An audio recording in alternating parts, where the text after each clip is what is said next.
Hello to everyone on Zoom, and thanks for joining us for the Centre for Advanced Imaging Honours Information session.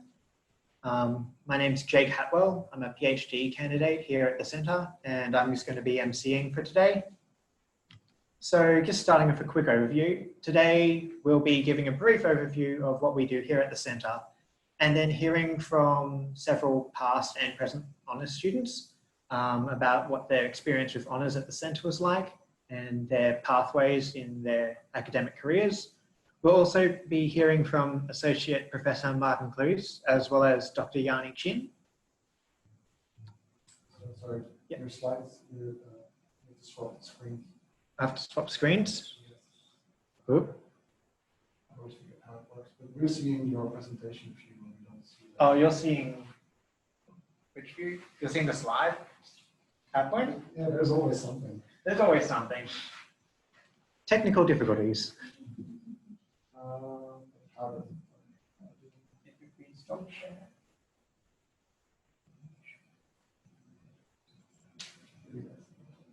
Yep, that working? Okay. So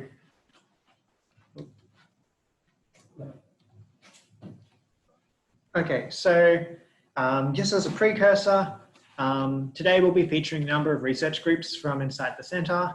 But if you go to this link, you'll be able to find CAI's undergraduate resources. This includes a document that has information about the research groups you'll see here today, as well as others, what their research interests are, and how you can get in contact with their group leaders as well. Also, honours students that are working here at the Centre will be enrolled through faculty schools and then do their work at the Centre. Another quick thing before we really get started is that we have a number of summer research projects available. You can find information about those again at the CAI undergraduate resource page. And there are scholarships of up to $3,600 available to support students while they're doing that research. Applications for that do close on the 27th of September though. So if you're interested, check that out soon. So yeah, first, just what is advanced imaging and what do we actually do here? Our centre is quite a diverse range of research backgrounds. We look at a wide range of different interests, looking at a benchtop to bedside approach. The centre has imaging technology so that we can look at things from a molecular to cellular to whole body level, as well as the technologies to support that. We have two key focuses, I guess. One is being the development of new technology, and then using that technology to actually conduct research, studying major diseases such as dementia, epilepsy, cancer and cardiovascular disease. Outside of biomedical applications, we also look at food health, agriculture, wildlife animals, plants, minerals, and construction materials as well, using our technology. We have three key research themes here at the Centre. They're the imaging of structure, function, and disease, imaging, diagnostic, and spectroscopic technologies, and molecular characterization and design. We also have a comparative oncology focus. We established the first research program in Australia to harness the power of this, and this focuses on using companion animals to study various diseases such as cancer, using them as model organisms. In collaboration with our partners, we were able to work with companion animals for studies in a variety of cancers. And one of the landmark achievements for the Centre was that we achieved the world's first PET-CT scan in canine using the radio tracer 64 copper nanomedicine, which is a novel nanomedicine engineered to specifically target prostate cancer. These are some of the images we've also generated in the Centre. The first is an angiography of the human brain that was featured in the Strongest Scanner issue of Nature. The second is a PET-CT image of a green sea turtle after a shark attack. And the final image is 3D rendering of a migrating glioblastoma, which is a type of brain cancer, which was imaged with calcium after nanocarrier-induced endosomal escape. So a bit more information about the centre. CAI is actually the only facility of its kind in Australia, and only one of a handful in the world. We contain over $50 million worth of imaging equipment, including the world's first small animal PET MRI scanner, the first ultra-high field human MRI scanner in the Southern Hemisphere. We have the most powerful small animal magnet in Australia, and the highest field NMR spectrometer in the Southern Hemisphere as well. So we have a wide range of powerful imaging technology here. And here you can see some of the images of those tools. And we can use these various technologies to study a wide range of scientific disciplines.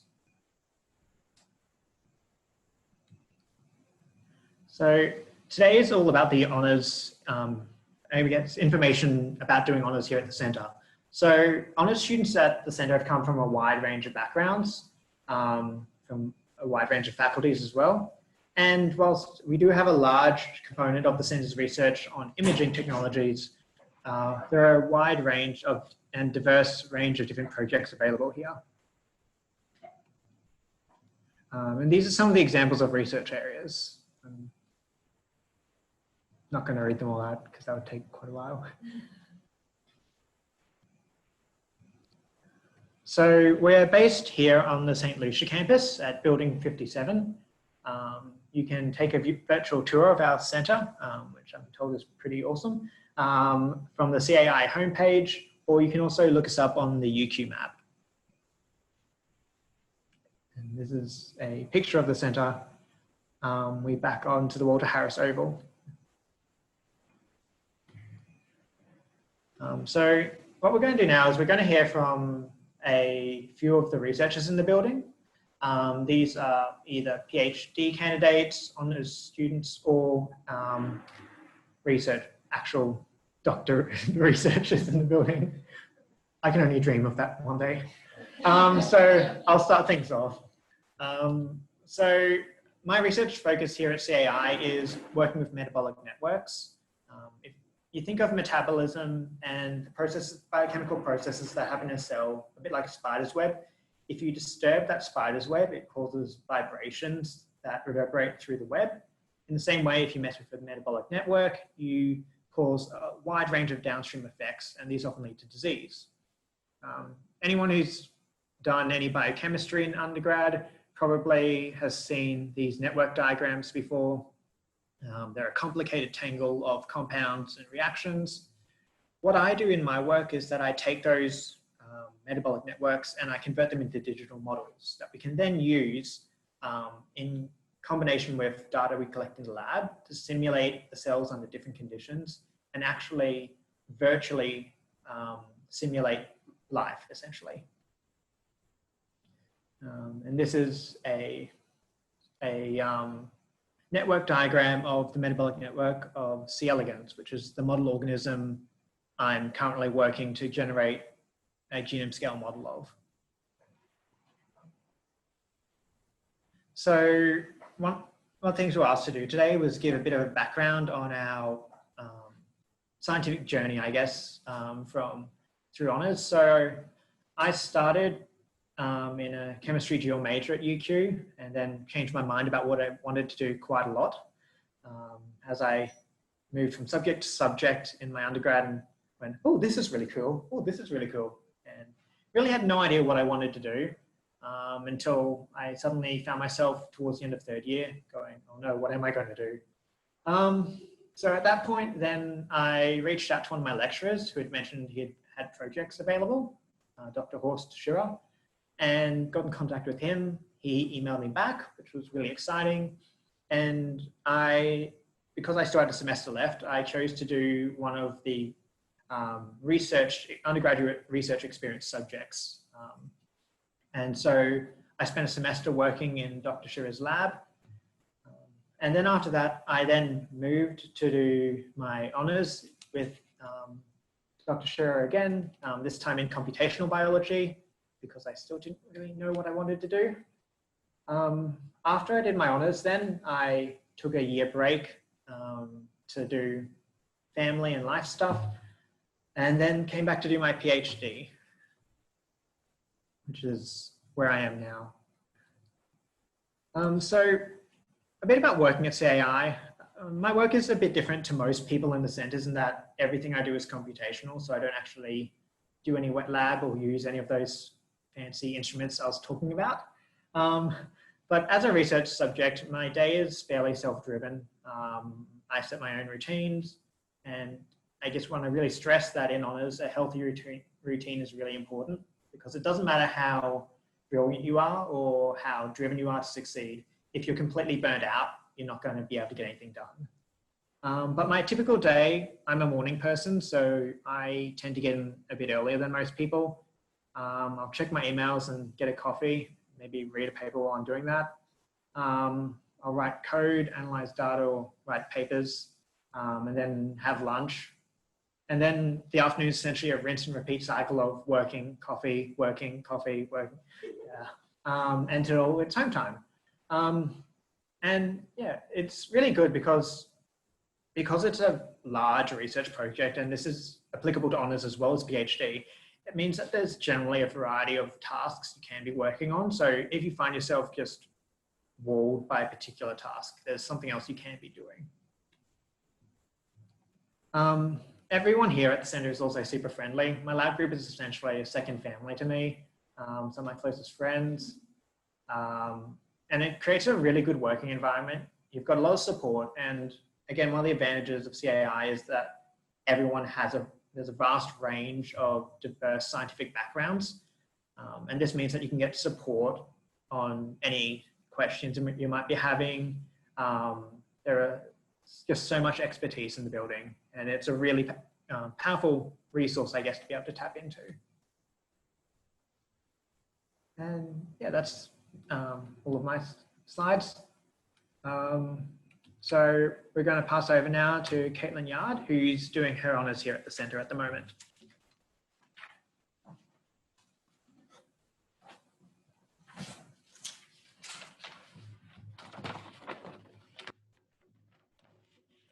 Hi, so my name is Caitlin Yard, and I'm in my final year of Bachelor of Engineering dual degree with Science.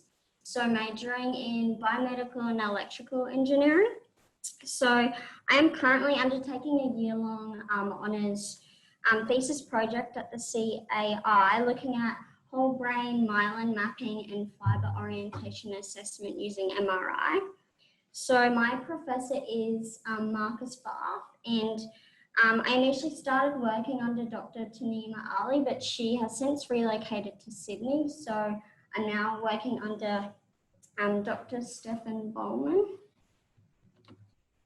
So my honours year has entailed analysing diffusion weighted images to obtain the white matter fibre orientations of the brain and visualisation of many key fibre tracts within the brain, including the corpus callosum and corticospinal tracts. So specifically, I have been using the MRTrix software, which has allowed me to process the images, removing noise and other artefacts, and then eventually running commands that have allowed me to discern the diffusion direction of water within the brain, which we can discern the white matter tract fibre orientations from. So I'm now in the process of writing a pipeline that allows MRI analysis to be conducted on image data from multiple subjects, and through which we can change the parameters to see how they affect the image output at the end. So how we can manipulate MRI image analysis by these methods could be useful in a clinical scenario, for instance, in determining if one pipeline is more advantageous, for example, looking at tumours or monitoring brain lesions. So due to COVID, my honours year has mostly been online. However, it's been pretty manageable with the help of a remote desktop connection to all the computers in the centre and all the software that I need to run the analysis on the images and then to visualise the output at the end. So I have regular meetings with Dr. Bowman and Professor Barth to keep up to date with my progress and I guess help me on the where to next part of my project. So this year I have learned a lot about magnetic resonance imaging. I came into the project knowing like a tiny amount about the basic principles of MRI, but that's basically it. I've learned a lot about all the behind the scenes things that are done between acquiring the image to processing it and then seeing the results at the end to discern some information from that. So the highlights of doing an honours project at the CAI are that I've been exposed to what medical research really looks like and gain an insight into utilising computer analysis tools to better inform patient data. So I would definitely recommend completing honours at the CAI as it exposes you to areas of medical research that you would otherwise not have access to. You're not just like one of the many students in the lab working under a supervisor who kind of directs you which way to go. You kind of dictate what you are interested in and what you want to do the project on to make the decisions that you would like to and how you'd like to do it. So it marries scientific research with computer analysis tools to better inform clinical practice in the future. The CAI not only gives you the option to look at the practical side of magnetic resonance imaging, but also how these images then translate into the clinical scenario for disease diagnosis or injury monitoring. So despite feeling like I was thrown in the deep end at the start, the experience has definitely allowed me to learn so much more than the regular scope of a university subject. And both Professor Barth and Dr. Bowman have really given me an extensive amount of information and support throughout the journey. The best part of my experience was definitely the exposure in general, and the mentorship Professor Barth and Dr. Bowman have provided me is invaluable. So the staff at the CAI have so much experience and so much of a range of diverse fields, and learning from them is really exciting. So I strongly encourage you all to think about pursuing honours at the CAI. Thank you.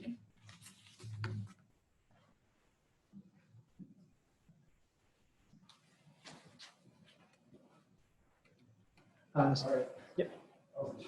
Yep. So we're now going to hear from Associate Professor Martijn Cloos. All right. So yeah, I wasn't quite sure what to prepare, but I'll introduce our lab here. Say I just joined here from New York. I just came over before this whole COVID thing broke out. And so we're building up a new group. My personal background is in physics, or at least that's what my degrees say, but I did a lot of computer science and engineering along the way. And I'm not a morning person, so if you're here at 8 a.m., you're definitely here before me. Just in case that scared you, we're not here all at 8. So the lab I'm building here, we have a very strong interest in fine motor control. So that's the control of your hand and the digits in your hand. And even though this comes very natural and you as a baby already can make these grasping motions, it's plays such a central part in our life that we spend many of our years in school training how to best use our hands, like even how to grip a pencil and to write. And even though this is so central in our life, we don't really know all that much about how it works.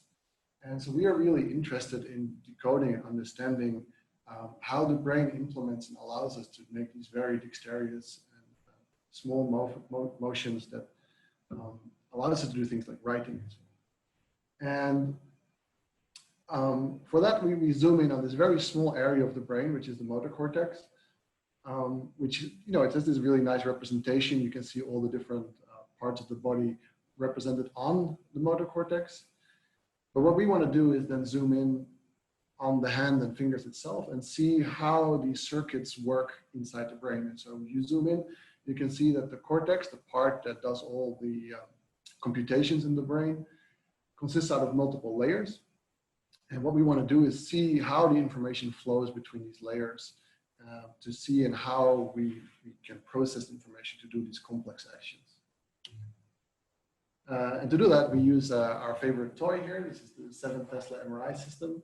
I cheated a little bit. This is the picture of what it will look like after we've upgraded it at the end of the year. But it's the same system. And what it allows us to do is to non-invasively look at your brain. So without drilling any holes or doing anything that's bad for you, no ionizing radiation. And we can see what your brain is doing based on the amount of energy it consumes. And we can see that because if it consumes more energy, it will need more blood. So we can see the blood flowing in and out of different areas of the brain, and allows us to see how much processing is being done at different places. So, all of this requires a lot of different backgrounds. So if you love to do physics, there's lots of fun you can have doing physics. This is the block equations that determines how the spins, the small particles that produce the NMR signal, interact with different system parameters. You can, of course, also go and then try and program the system to really make it do your bidding and get the signals you want based on that physics. So this is a strong software programming component.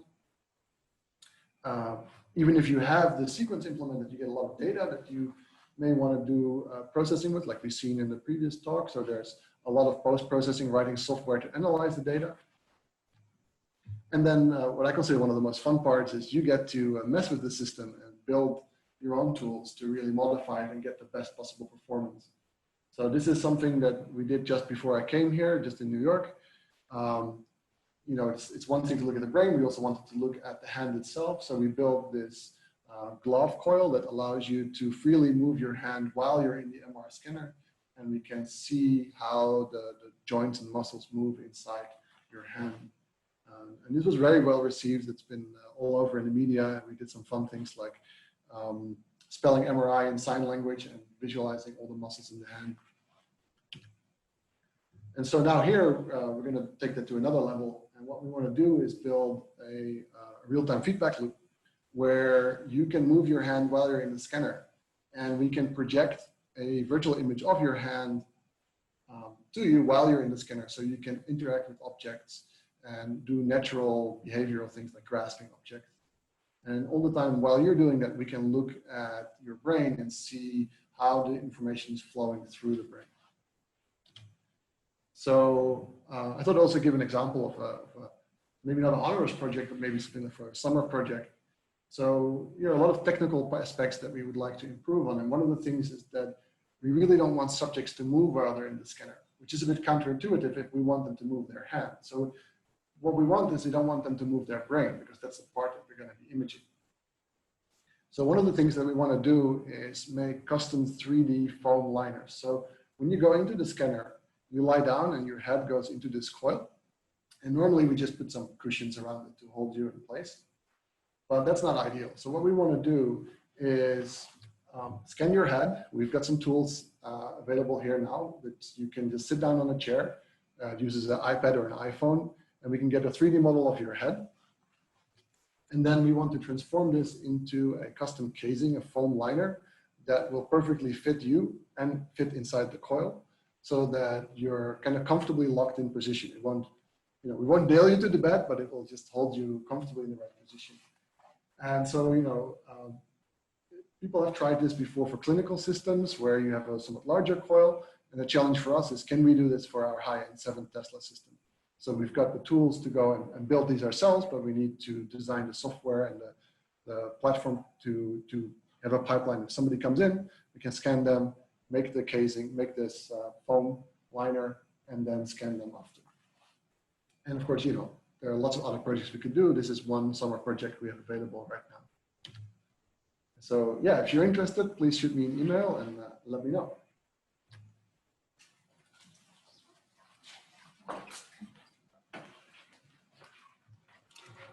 We're going to now hear from Dr. Yanni Chin, who's going to talk to us about structural biology and nuclear magnetic resonance spectroscopy. Right, cool. Hello everyone. So I'm Yanni. I'm a postdoc here at CAI.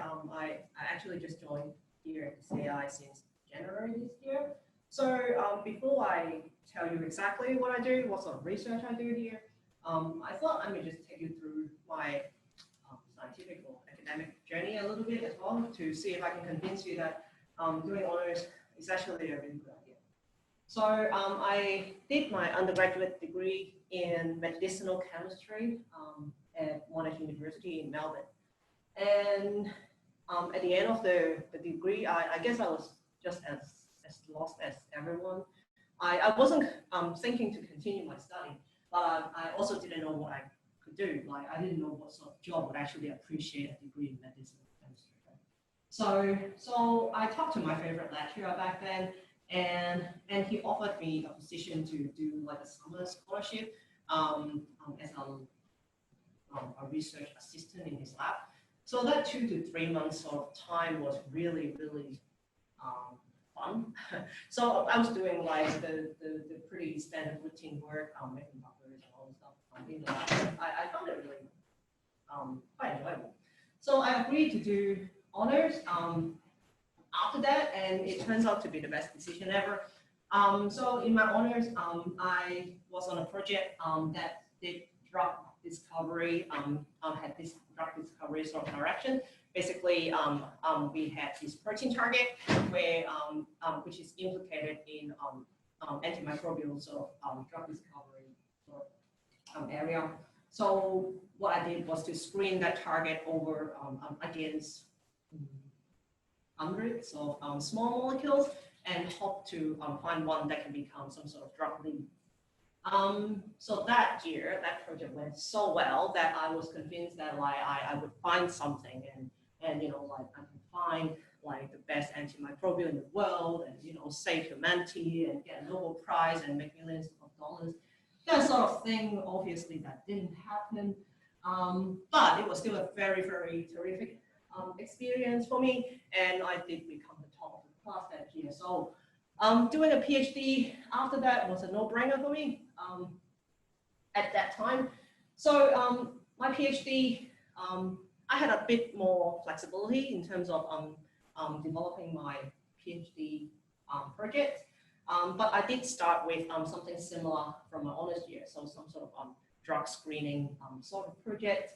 But at some point of my PhD, I thought, what's the point designing a drug for a target when you don't yet fully understand the target? So we don't even know, we don't understand the target completely yet. So I became really interested in the whole structural biology sort of area. So basically looking at the protein structure in a sense to hopefully one day we can rationally design a drug to that target. And during my PhD, I was exposed to a lot of different techniques and methods and experiments. But NMR turns out to be my favorite. So as you can see, my pipeline NMR stays for the whole career because I really like it. So after my PhD, I came to UQ to join Professor Glenn King's group at the IMB and did my first postdoc. And so while I still focus on my protein structure biology sort of thing, I put more focus on animal venom peptides. So these molecules, so these peptides turned out to be really interesting. So they're basically molecules extracted from the spider venoms. They have very diverse structures and functions. So as a matter of fact, they are actually really excellent candidates for a lot of drug candidates for a lot of really devastating sort of diseases. And so I was looking at their structures, I was looking at their pharmacology, as well as the whole evolution of these peptides. So basically how the spider evolved these molecules over the 400 millions of years of their existence. So it's all very interesting, but as I said earlier,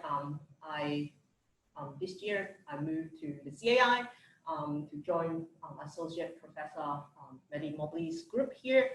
And so while most of the stuff that I did in my first postdoc are sort of continuing here, I'm still doing peptide structural biology. I guess I'm expanding a bit more now, so we're looking at other bioactive peptides as well as animal venom peptides. So these peptides could be hormones in our body or signal transmission sort of implicated molecules. So they're all very interesting. So, and I'm also digging deeper. So I'm not only looking at the structure, I also want to know the interactions. So if we take animal venom peptides as an example, how, when we get bitten by a spider, how exactly does it go around our body to find the receptor that causes pain? And when it gets there, how does it change the receptor in a sense that that like the mechanism of how of their function, I suppose. And I guess more important, and we want to know how many of these bioactive peptides can become some sort of drug candidates. So this is sort of me. As you can see, NMR has been my favorite technique over the years. While this group here with Medi, we are very strong in NMR.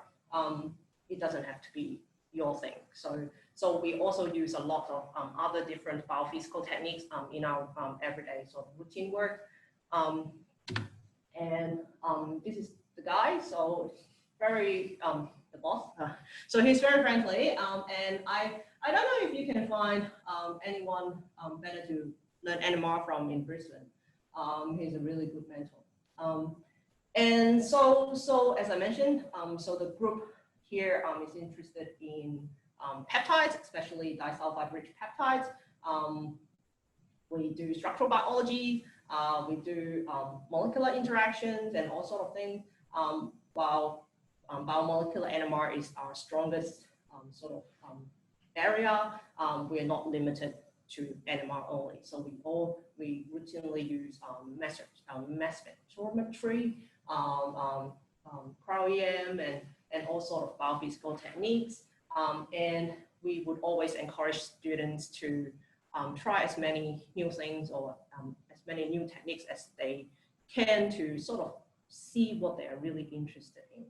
So here are some of the possible projects that we have to offer. So starting from looking at the neuronal ion channels, which are implicated in chronic pain. So to see if we can find peptides that can be at some point developed as a new analgesic.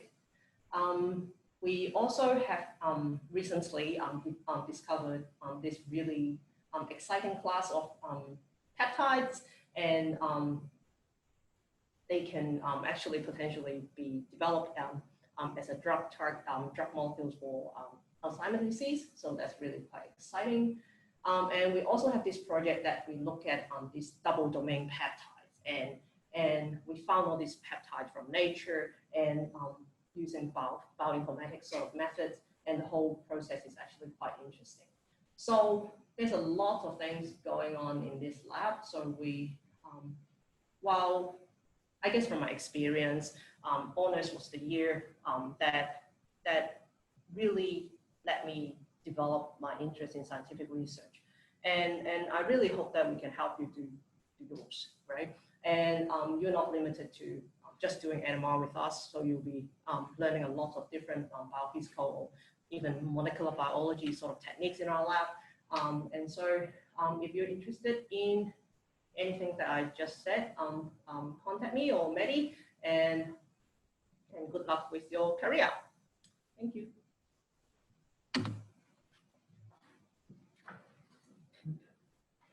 So our next short talk will be from James Humphreys, who's doing his PhD here. I just want to also say that if you've got any questions, feel free to put them in the question and answer box at the bottom of the Zoom webinar, or at the top, I'm not sure, and then we'll answer those questions at the end. Good afternoon, everyone. I'm James. I just thought I'd tell you a bit about my journey, CAI. So I joined CAI in 2018 for my honours year, and this was after quite a few years of undergraduate studies. So quite similarly to Jake, actually, I didn't really know what I wanted to do or what I was good at before starting my honours, and I studied quite a diverse number of subjects. So I wound up in a group led by Professor Chris Direct, that's really, really interdisciplinary, and it actually turns out that studying so many different things has been tremendously beneficial.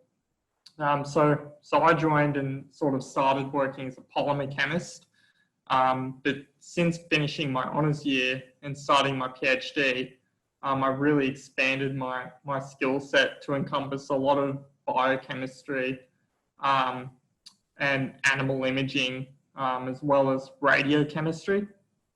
But easily the most formative part of my career so far has been my honours project, because it's where you really learn how to be a scientist and work independently. So if you're interested in, I guess, preclinical cancer research at all, and you've got a sort of chemistry background, Chris Threck's group is a really good place to be.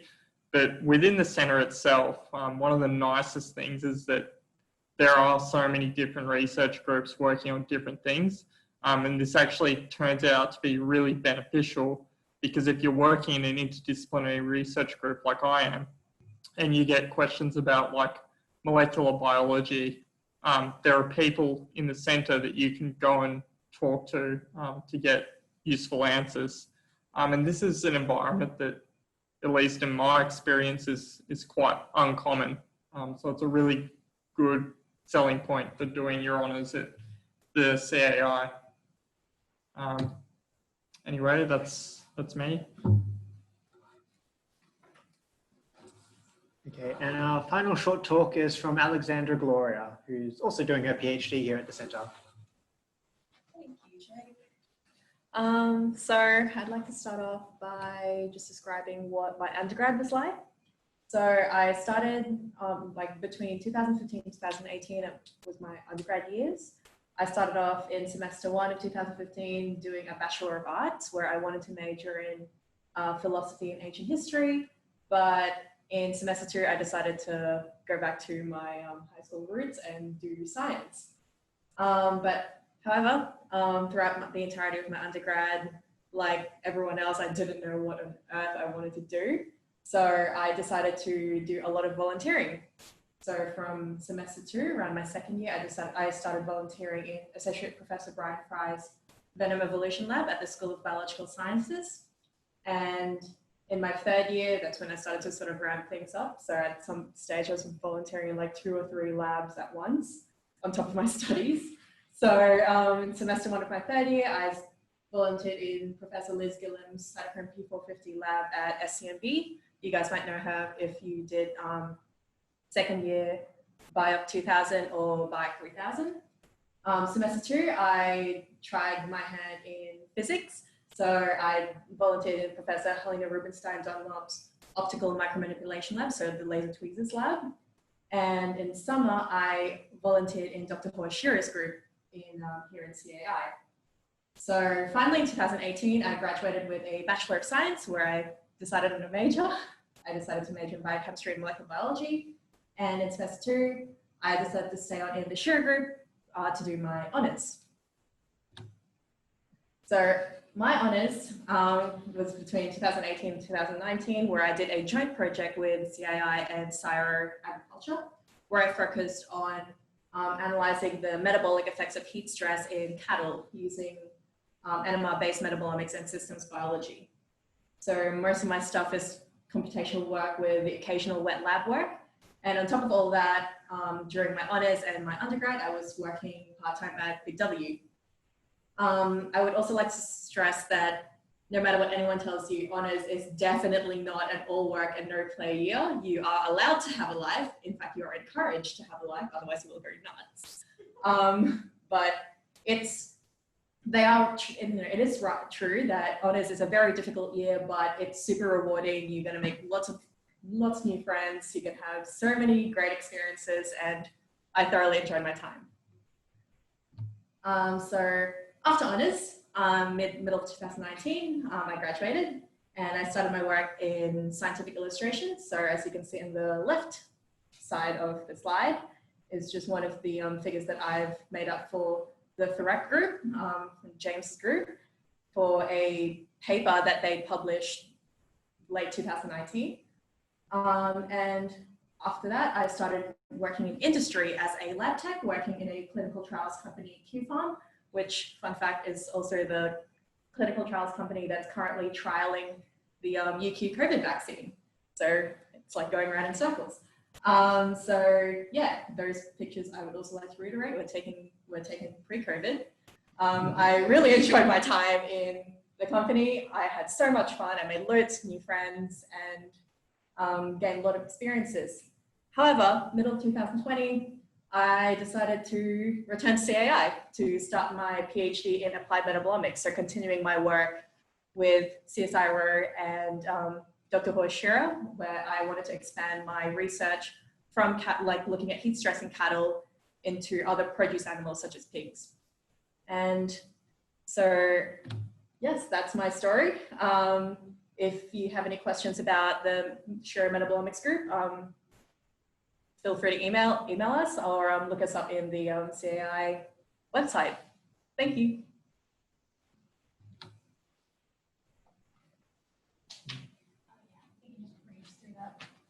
Okay, so that's all of the short talks.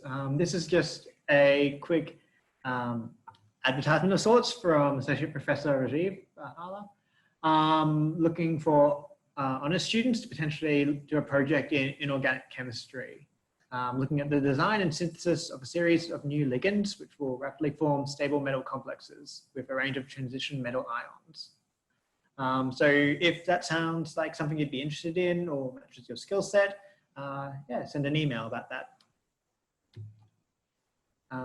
This is the contact details for our group leaders. So if you are looking to get involved with a project here at CAI, these are the people to contact.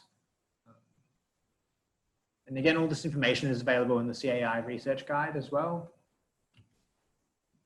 And I think we're at the Q&A point, if there's any questions. There's probably no questions on the Q&A. So. Okay then. Yeah, I might give it a minute or so, but if no one has any questions. If you have any questions, this is your cue. If you'd rather talk than write them, that's also okay. Just give that heads up or hands up. And enable your microphone from here. Just allow you to enable your microphone. Doesn't have to be related to doing honours either. It can be about research life in general or academia. How are we still saying? Coffee. Coffee is how we're still sane. What is the best place to get coffee at UQ? Best place for coffee at UQ is heavily debated. It wasn't ours. Yeah, it is important to note that CAI is right next to Cafe Nano, so coffee is very close to the building as well.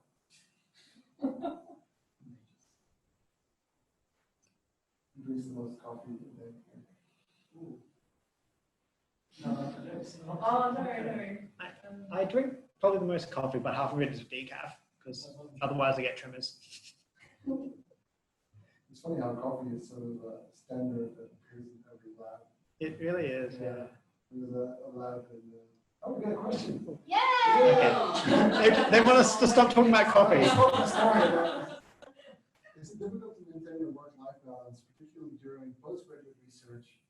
I'm looking to commence in 2021, and I'm keen on continuing my honors research into medical imaging technologies.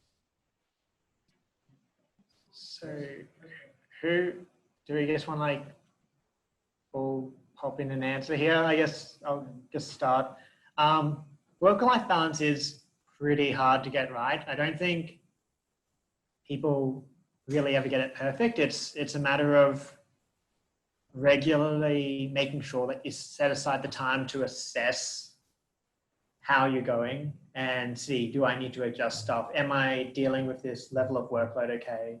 And the great thing is that all the supervisors are really approachable, really friendly. So if you think that you're struggling or not keeping up with workloads, you're probably actually doing fine with getting work done, but it might just be, might be starting to burn out. And obviously the first priority is to stop you from doing that, I guess. Anyone else in the room want to talk about, got any suggestions about work-life balance? Know the signs of burnout. Oh. Should I stand next to you? Yeah. I'll stand next to you. You can come up. I'm not an imaginary person. But yeah, no, Jake's right. Like once you start learning the science of what burnout is like for you, that's when you know to sort of slow things down because I don't think they really teach us this in undergrad, but learning when to slow down and even stop things entirely and have a break, it's super important because like what Jake said, even though you might be the most brilliant, amazing scientist ever, nothing's going to get done if you are burnt out in the ground kind of thing. So not literally in the ground, hopefully not. Well, I guess I can share a story. I've been to a couple of different universities and like sort of honors year. We didn't really quite have that, but I did something like that. And a PhD in Paris. And one of the fun things that I realized is that a lot of the people had the same schedule as me, even if people I met later on, we talked about what was your PhD like. People from, I spent some time at MIT, and you know, it's always the same story. Like people really generally try to take ownership of their project, and so you determine really how you plan and organize your time. And I found that a lot of people work really a lot, but they don't experience it that way. They're having fun, they enjoy looking at the stuff, and looking at the results, they're excited. When can I do my next experiment to confirm if my idea is true or not? And at the same time, usually it's Friday, they're kind of done. And you know, Friday they go home and a bit early maybe, and order pizza and just slouch on the sofa. And Saturday you just don't want to do anything with work related. You go swimming, hiking, do whatever. And it was funny that I find the same people back in the lab on Sunday because they've been hiking on Saturday and they got new ideas and they couldn't wait to see and try if this would work. So I think, yeah, I mean, it's important not to stress out too much, and you're only productive if you're not burned out, if you're relaxed. But at the same time, if you enjoy the work you do and you're really curious about the results, and you just, this doesn't start from day one when you start a project. You have to learn, you have to get started. But as you go into your second and third year, you know, it becomes your project and it's your little baby, and you want to keep going. So, anyway, that's my experience. We have another question. How much time would you need to commit each week if you wanted to volunteer in a lab during the semester? Alex. Hi, me again. So in terms of volunteering, it's totally up to you, especially if you're doing 4 subjects a semester. And I'm also going to assume that you have other extracurricular activities as well. That's totally up to you, totally up to the supervisor that you're with. Usually when I did that, I think it was like second semester of third year where I was volunteering like 3 labs at once. So I usually would spend like kind of look at my timetable and realize like, oh, I have a free, I have like a few hours free on a Wednesday. I'll commit one, so maybe like 2 hours in one lab, 2 hours in another lab, 2 hours in another lab kind of thing. But yeah, it really depends on the work, because most of the time they'll get you to do like sort of like the super repetitive stuff, but the experience there isn't just kind of doing the repetitive work, it's also talking to other people as well. So that's also really important. But anyway, go back to your question, a couple of hours a week minimum.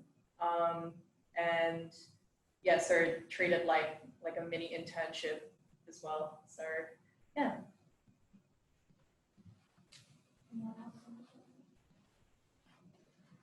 Got another question as well. How much time would be most beneficial to learn something? 10,000 hours. That's Yeah. how much time to become a master of something. Yeah, I think one of the things you find as you go into any research project is that you start off like going, wow, this is a big topic. And then you learn a bit and you're like, oh yeah, I'm kind of getting the hang of this. And then you learn a bit more and suddenly realize how little you actually know about that topic. So in context of learning how to, for example, do a particular technique or experiment, that generally doesn't take too long, I find, like maybe a day to a week, depending on what it is. But learning topics is something that's just always ongoing. Do you have any? I mean, I think for, so if you're doing volunteering or depending on this limited number of hours short term. I mean, it depends on what you want to learn, but normally I think the most important thing to learn is to see if this kind of area, this topic is what really captivates you. If this is what you want to do. And, you know, how many hours do you need to find that out? I don't know, you know, maybe you sit there for 2 hours and you're like, oh my God, this is not what I expected. This is horrible.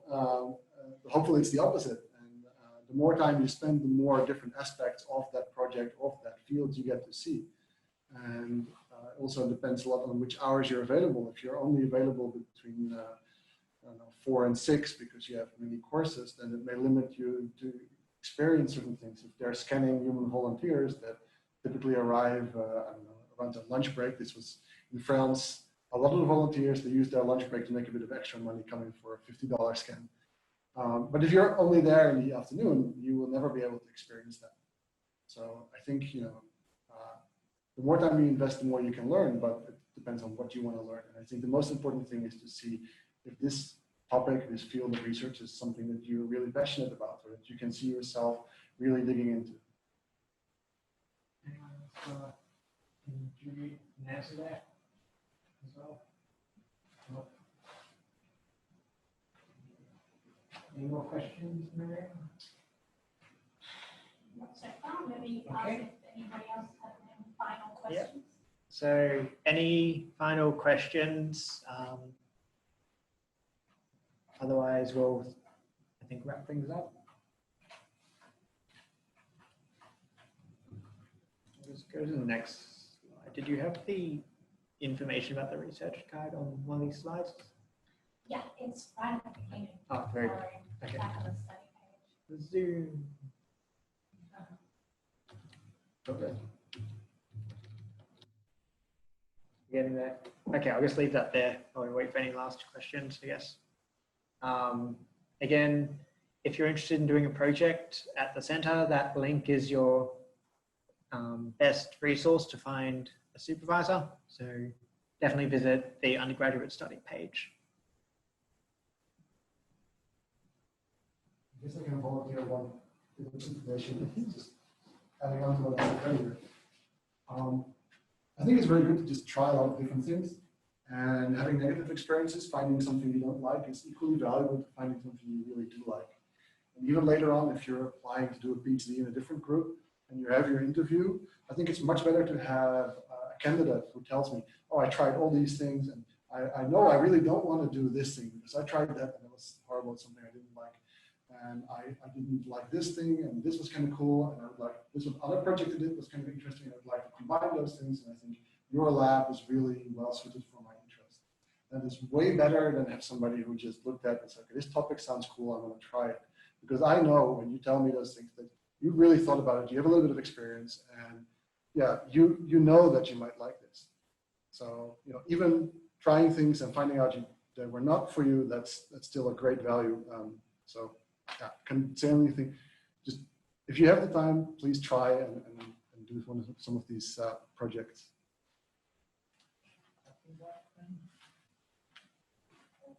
Okay. So thank you for joining us for CAI's Honours Information webinar. And yeah, hopefully we'll hear from you in the near future. Yeah.